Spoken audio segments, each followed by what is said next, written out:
Now, as gunshots echo across the wind-swept, snow-covered reaches of the wild Northwest, Quaker puffed wheat and Quaker puffed rice, the breakfast cereal shot from guns, present Sergeant Preston of the Yukon.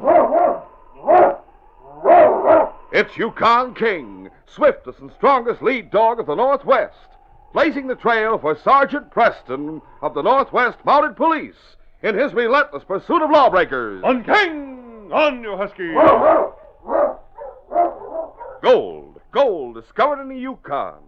A stampede to the Klondike in the wild race for riches. Back to the days of the gold rush.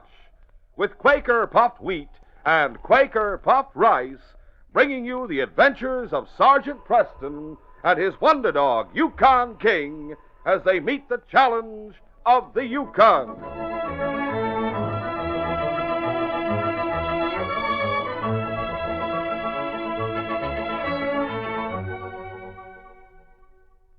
There's no one that can make a better cereal than Quaker puffed rice. It's nice. And when you hear that shootin', you're darn tootin' that Quaker makes the ones shot from guns. And remember, to have real stamina like Sergeant Preston, eat a nourishing breakfast every morning. Include a heaping bowl of delicious Quaker puffed rice or Quaker puffed wheat with milk or cream and fruit. In every spoonful of the ones shot from guns, you get added food values of restored natural grain amounts of vitamin B1, niacin, and iron. So eat a better breakfast, enjoy a better day, with plenty of stamina.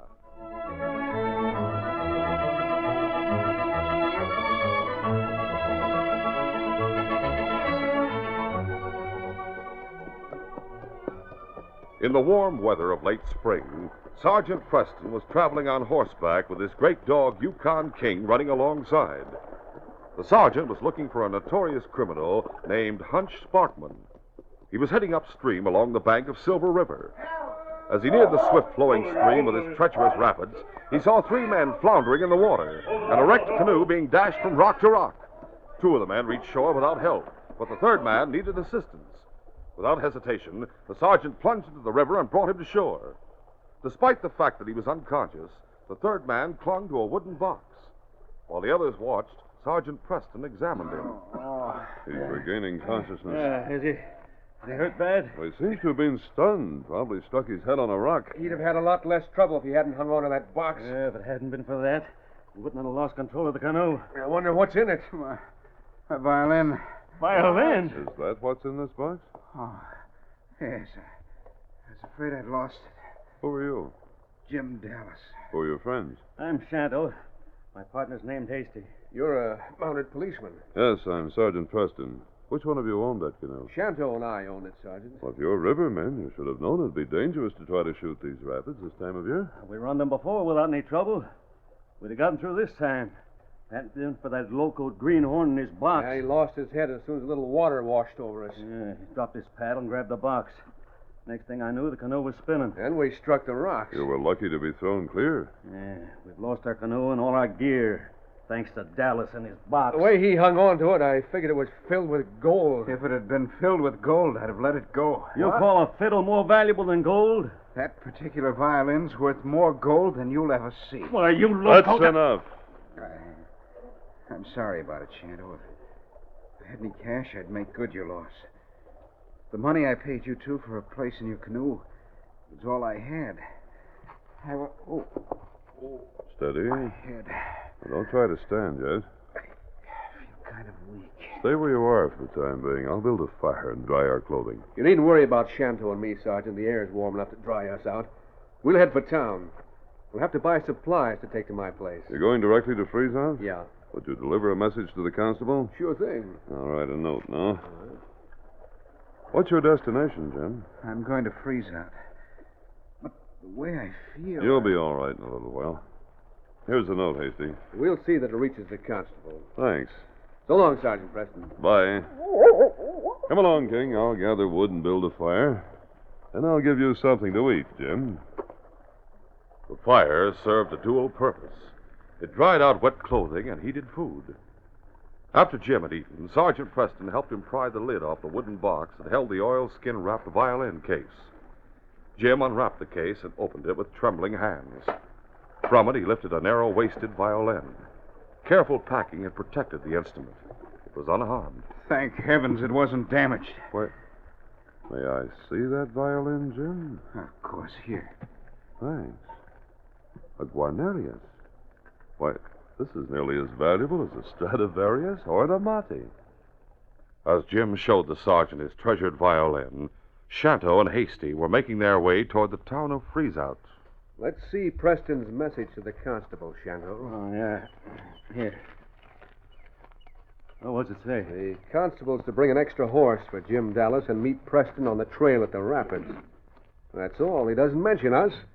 He must not have recognized us. There's no reason why he should. The Mounties don't know what we look like. Hunch is the one they want. Yeah, there's a reward for Hunch and a reward for his gang. Not much of a gang since Pete was killed. There's only the two of us left, and no one but Hunch knows we work with him. One thing is sure. If Preston knew it, we'd be wearing handcuffs. I wonder if he's looking for Hunch. We'd better tell Hunch we saw him. Hey, I'll be mighty glad to see the boss. You'll not see him till tomorrow morning. At your place? That's the plan. Maybe he'll have a job for us. We already have a job, Shanto. Huh? I'm thinking of Dallas's fiddle. $5 or $10 will buy any fiddle in the pawn shop at Freezeout. Jim Dallas must know that as well as we do. What about it? He said that if that box had been filled with gold, he'd have let it go. I heard that. I thought he was local for saying it. Now, what if Dallas has a letter or a map that tells where to find more gold than a case that size could hold? What makes you think he has anything like that? Well, he has something mighty valuable in that fiddle case.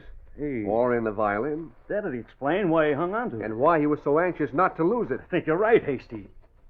But how'll we get hold of that fiddle? Dallas told us he was heading for Freezeout. We'll deliver Preston's note to the constable and wait in town for Jim. Hasty and Shanto delivered Sergeant Preston's note to Constable Terry in Freezeout. The constable saddled two horses and left town immediately. He went directly to the meeting place. A short time later, Sergeant Preston left to continue the search for Hunch Sparkman, while the constable and Jim continued toward town. What are my chances of finding a job as a violinist in Freezeout? You've about the same chance as a snowball on the equator. But I have to find work. Are you broke? I haven't a dime. And my advice is pawn your fiddle at Rye Poley's pawn shop. Buy yourself a pan, a pick and shovel, and do what all the other fiddlers have done. Who owns the pawn shop in Freezeout? Rye Poley. I've been told he used to be a first-rate musician, but then the Yukon's no place for anything but brass bands. Rye found out he couldn't make a living as a performer, so he opened a hock shop. Is he trustworthy? In my opinion, he's one of the finest men in town. Well, thanks for the information. I'll call on Rye Poley as soon as we reach Freezeout. Oh, boy. Get up. Get up there. In town, Hasty and Shanto were watching from the porch of the hotel some distance away as Jim Dallas entered the pawn shop.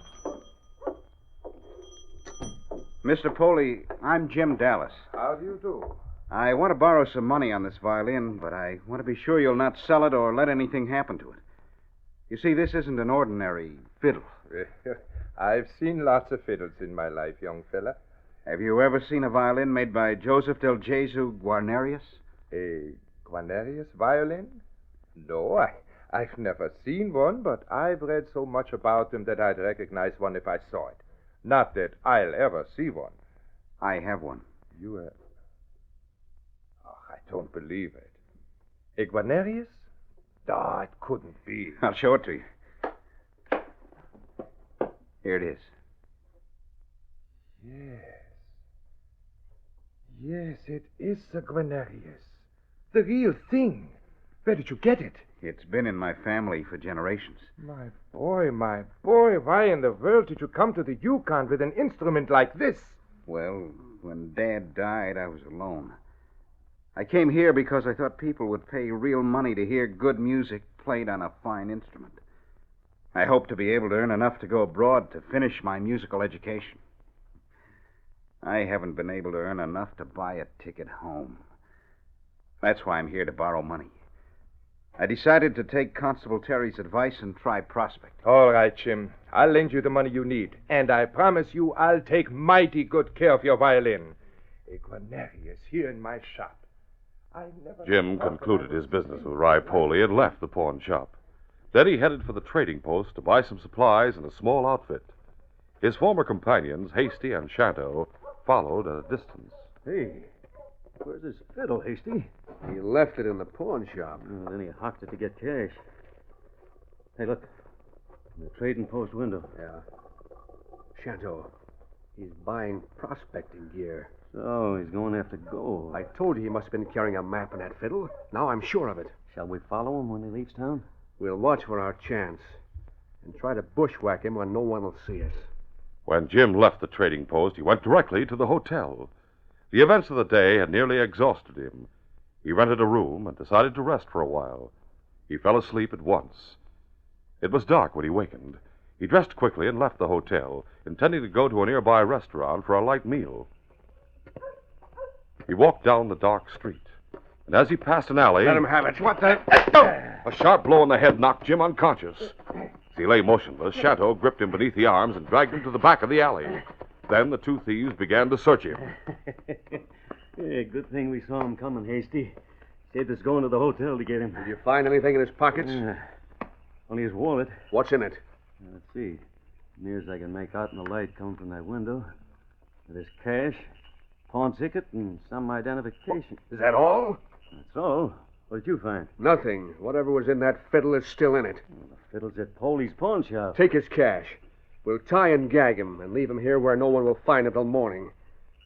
And we'll go to that hock shop and get that fiddle. We'll continue our adventure in just a moment.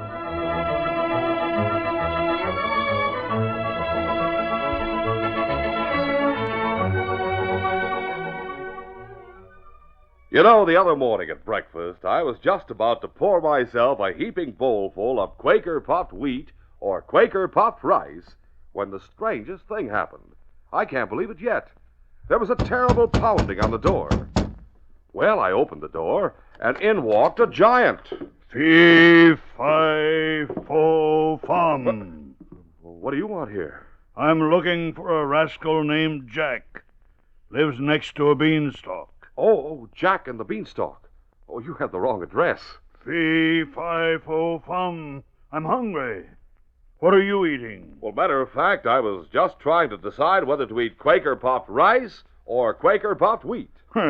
Never tasted them myself. Oh, you'd really go for these ready-to-serve breakfast cereals. Why? Well, they're so big, like yourself. They're giant size because the choice sun-ripened premium grains of wheat and rice are shot from guns. What? Yes, they're exploded up to 8 times normal size. Why don't you try some? Well, pour out 3 or 4 packages for me. With a giant appetite like yours, you can't beat crisp, delicious Quaker puffed rice and Quaker puffed wheat. Fee, fi, fo, yum. Come on, let's eat. I'd say, that's a good idea for you fellas and girls listening in. Treat yourself to delicious Quaker puffed rice and Quaker puffed wheat. The breakfast cereals shot from guns.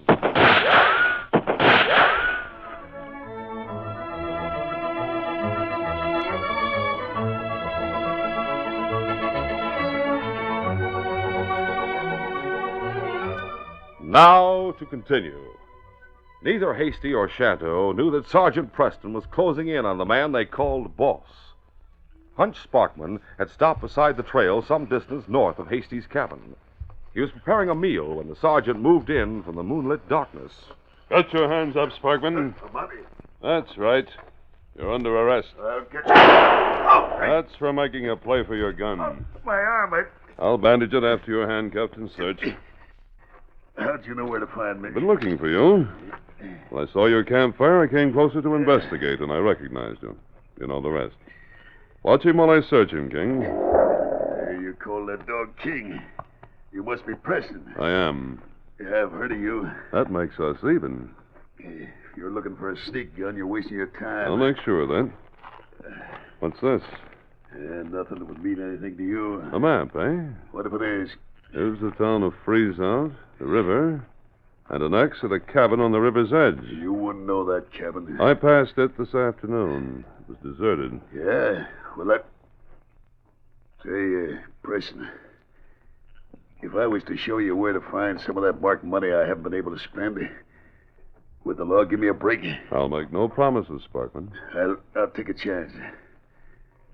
The loot's in that shack on the river, where it's marked on the map. Oh? Well, we'll go there and get it. That suits me.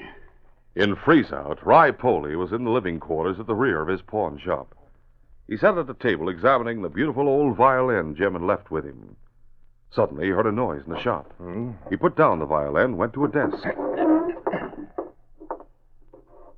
Taking his pistol from a drawer, he moved to the door leading to the shop. He opened it cautiously. Hasty had anticipated discovery. He stood at one side of the door. As Rye Poley stepped into the shop, Hasty struck quickly. He brought the barrel of his gun down on the pawnbroker's head. Did you get him, Hasty? Yeah, I'll take his gun. Hurry up and get that fiddle. Yeah, there's one here on the counter near an empty fiddle case. That must be the one we want. Shake it. See if anything's inside. Yeah, there's a paper of some kind in here. Rye Poley had been stunned by the blow on the head. He was slowly regaining consciousness. He heard voices and lay still. At last we have Jim Dallas's fiddle. Put it into the case. We'll take it with us to my cabin. We might have trouble finding your place in the dark. All we do is head north along Silver River Trail. My shack's the first one you'll see on the right. Only about 2 miles from here. Then we can't miss it. Hey, what'll we do about Poley? Leave him right where he is. It'll be a long time before he's able to walk. Come on, let's go. As Rye Poley struggled to his feet, it never occurred to him to look on the table in his living quarters for Jim's violin. Having overheard the conversation, he believed that Hasty and Chateau had found the Guanarius while he was unconscious. Frantic over the loss of the prized instrument, he hurried toward the door and shouted, Constable! Constable! Constable! Meanwhile, Jim Dallas had managed to free himself of the ropes that had bound him. He took the gag from his mouth and was heading for Constable Terry's office to report what had happened when he met Rye Poley. Rye was holding his hand to his throbbing temple. Constable! Constable Terry! Mr. Poley! Oh, Jim, something terrible has happened. 2 men came to my place and stole your violin. What? Yes, they hit me on the head. I came to and I heard them talking. I'm on my way with the constable. Oh, my head. What did they look like, Mr. Poley? I couldn't see their faces, but they called each other Hasty and Shanto. Hasty and Shanto? Yes. They said they'd take the river trail north. They'll stop at the first cabin they come to on the right side of the trail, about 2 miles from here. And from what I heard, I think the man named Hasty owns the place. I'll follow them. But you better hurry, Jim. I'll need a horse. Mine is in the stable next to the shop. Take it, Jim, and don't waste a minute. Thanks, Mr. Poley. I'll go for the constable. Jim quickly saddled Rye Poley's big black horse and left town. Get up there. The moonlight was bright enough to light the trail dimly. Jim rode hard in an effort to overtake the 2 men, but they were traveling fast. They reached the cabin at the river's edge a short time ahead of him. Leaving their horses ground hitched, they hurried inside. Hasty lit an oil lamp.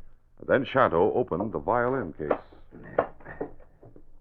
Hasty, it'll be some job to get that paper out of this fiddle. Don't waste time trying to fish it out. Break the fiddle across your knee. All right. There it is, Chateau. A piece of cardboard fell out. Hey, there's writing on it. Yeah, I'll get it. Well, what's it say? It's a pawn ticket from Chicago. But there's got to be something else. Yeah, we'll examine the pieces to make sure we didn't miss anything. A short time later, Jim Dallas saw the lighted cabin through the trees ahead. Oh, there. Easy. He hit the ground running and opened the cabin door without knocking. Hey, what's Shanto, Hasty? You've smashed it. You've smashed my violin. Looking for your map, Dallas. Now that you're here, where is it? My violin. Broken beyond repair. You know you had something mighty valuable hidden inside it. But when we slugged you in search of you didn't have it on you. You're the ones who robbed me. Yeah, that's right. Now, where'd you hide the paper you took from the violin? There was nothing in the violin. And why were you so anxious to have it from the rapids, huh? You keep him covered, Hasty. Yeah, right. I'll search him. What did you take out of that fiddle, Dallas? Nothing. You're lying. Don't hit him, Shanto. We want him to talk. There was nothing in the violin. It was the instrument itself that was valuable. Don't try to fool us, Jim. It's the truth. That violin was worth a fortune. Huh? Why? It was made over 150 years ago by a man named Guanarius. Can never be replaced. It was priceless. Hasty, did you hear that? I heard it. We had a fortune in our hands, and we... Oh, of all the blasted luck. Too late now to do anything about it. How'd you know we had the fiddle? Rye Poley told me. Poley will tell the constable. That Mountie may come here. We better clear out. We can't. We have to wait for Hunch. But we got to... Put ropes on Dallas. Throw him on the bunk. and blow out the lamp. I'll stay here while you get the horses out of sight. If the constable shows up, we'll be ready for him. 20 minutes later, the waiting outlaws heard hoofs approaching. Hasty listened for a moment, then said, Shanto, those horses aren't coming from town. Maybe it's Hunch. If it is, he has someone with him. We'll wait till those riders come into view along the trail. Oh, I see him now. It's Hunch. Hey, he's handcuffed. There's a Mountie with him. It looks like Preston. It is Preston. I told you he was looking for Hunch. Well, he got him now. They're coming here. Shall we let Preston have it? I'll wait till they're inside. We'll have the drop on that Mountie. Then we'll see what Hunch wants us to do. The two outlaws waited tensely between the door and window as Sergeant Preston approached the cabin. Jim Dallas had managed to free his feet. He was making a desperate effort to free his hands to help the Mountie, but he knew there wasn't time enough for that when he heard Hasty say... They'll be inside in a minute, Shanto. Jim swung his feet to the floor and shouted a warning. Look out, Sergeant Preston. Hey, what? There are two of them in here waiting for you. you dirty... Get Preston, Shanto. I'll take care of Dallas. I can't see the Mountie. He's talking the side of the cabin. I'll get Dallas. The door burst open and Preston rushed into the cabin with his gun drawn. Hasty fired at Jim Dallas. The open door startled the outlaw. Get the Mountie. His shot went wild. The Mountie saw Shanto whirl from the window to face him. The sergeant's gun went into action a split second before Shanto's. Shanto was hit. Hasty turned from Jim Dallas to cover Preston. Get your hands up, Mountie. But Jim managed to throw his weight against the seat, knocking him off balance. Hasty's second shot went wild. Good work, Jim. Drop your gun, Hasty. Your partner's out of the fight. Get him, boys. Get the Mountie. Hasty, I told you to drop your gun. All right. Don't shoot me. Oh, my shoulder. You hit me in the shoulder. Jim, Right here, Sergeant. My hands are tied. come over here where I can see you, and I'll cut those ropes. That's better. Oh. There. Now light a lamp. Right. You two stay where you are. There's enough light coming through that window and the open door to make you perfect targets. There you are, Sergeant. Now we'll have plenty of light. Good. Pick up those guns, Jim. Keep these two covered while I go outside for their boss. It'll be a pleasure. All right, Sparkman. Come inside. Good work, King. You did a fine job guarding our prisoner. You mean my boys didn't get you? Unfortunately for you, they didn't. What's wrong with you two? I led Preston here like a lamb to slaughter, and you muffed your chance to get him. Oh, my shoulder. He put a bullet in my shoulder. Two against one, and you couldn't take him. Who's this? My name's Dallas. Jim Dallas. I'm glad you were here, Jim. You're the one who scented that Hornet. That's right. I'm grateful to you, Jim, but what brought you here? I came to try to stop those two from smashing my violin. Your violin? They stole it. I got here too late. I'm sorry. Yes. So am I. Jim, you've earned a reward. Several banks and a mining syndicate have offered rewards for the capture of Sparkman and his gang. A couple of hours ago, I'd have been glad to hear that. I wanted money to go abroad to study. But without my violin, There are other violins. there'll never be another like that. Sergeant Preston, they admitted to me that they knocked me out earlier tonight and stole my money. They probably have the cash in their pockets. Got it? It's in my pocket. Take it, Dallas. Oh, but please, Preston, do something about my shoulder. I'll bandage it for you, and we'll search this place for hidden loot. When we reach town, the doctor will examine your wound. I found my money. It was in Shanto's pocket. Good. Preston, I thought I heard your voice in here. What? Well, you got Sparkman. And his gang, thanks to Jim Dallas. Jim, I came here to get the men who broke into Poley's pawn shop. There they are, Constable. They'll be tried for more than the theft of Jim's violin. But they didn't steal Jim's violin. What? did you say? The doctor and I took Rye back to the pawn shop to bandage his head and put him to bed. When we got there, we found Jim's violin on the table where Rye had left it. Well, Those crooks took one from the front of the shop. Constable, are you sure of that? You'll see for yourself when we get back to town, Jim. Rye said if he hadn't been so anxious to report the robbery, he'd have taken time to look around. He didn't know the true facts till we got back to his place. Then my violin's safe. That's great news. Yes, it is, Jim. What's this talk about a violin? We thought by stealing it we'd be able to cut you in on something worthwhile, boss. Instead of that, we got the wrong fiddle and cut ourselves in on a trip to jail. You're right, Hasty. This case is closed.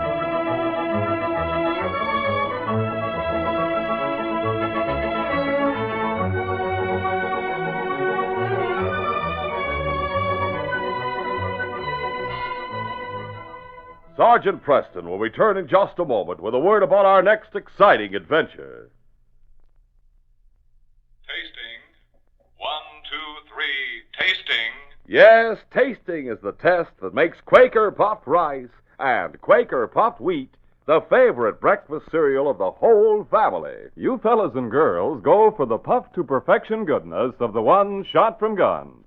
The extra crisp taste, safeguarded by the sealed inner lining of the package. Dad and Mom like the toasty, nut-like flavor of the good, natural grain. The sun-ripened flavor that old Mother Nature puts into it. These premium grains are never coated with factory sweetening. After all, some of the family like their cereal not so sweet, while others like it ever so sweet. And here's the beauty of Quaker puffed rice and Quaker puffed wheat. The whole family can sweeten them with sugar to suit themselves. And say, fellas and girls, the latest bulletin says it's coming next Thursday. A terrific, amazing offer on this program. If you like camping, hikes, cooking outdoors like gold prospectors, listen Thursday. Don't miss this program next Thursday.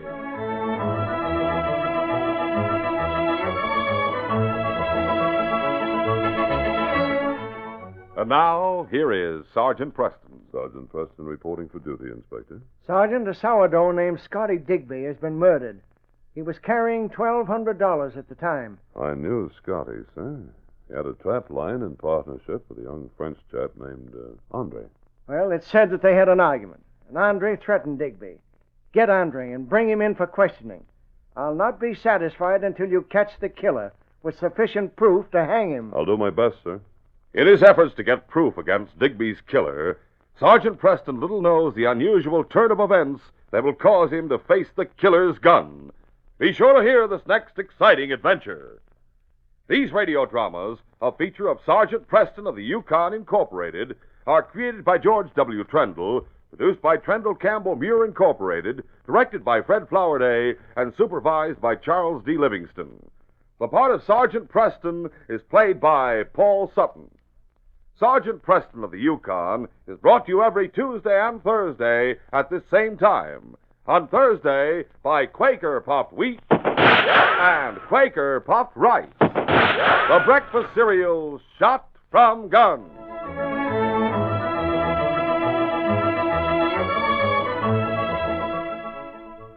Boys, girls, hurry! Get this special brand new collection of 18 Braves of Indian Nations trading cards. That's 18 Indian trading cards, all different. All reproductions of original paintings of famous Indians. Set includes Arapaho War Dance, Hopi Snake Dancer, Blackfeet Buffalo Hunter, Sitting Bull, Geronimo, Crazy Horse, to name a few. Every card in full colors, stiff back, regular playing card size. These exciting Indian trading cards are not on sale in stores. They're offered only by Quaker Pack-O-10. That's Quaker Pack-O-10. 10 crisp, fresh individual servings of 6 different favorite ready-to-serve cereals. Remember, only Pack-O-10 has wheat and rice shot from guns. And inside special new packages now at grocers, you get a sample Indian trading card free of extra cost. To get entire collection of 18 in a hurry, do this. But act fast. Supply is limited. Right now, tonight, send name, address, and 10 cents. That's only 10 cents. Together with money-back guarantee seal or special order blank from bottom of Pack-O-10 package. Mail to Indian Cards, Box 712. I'll repeat that. Box 712, Chicago 77, Illinois.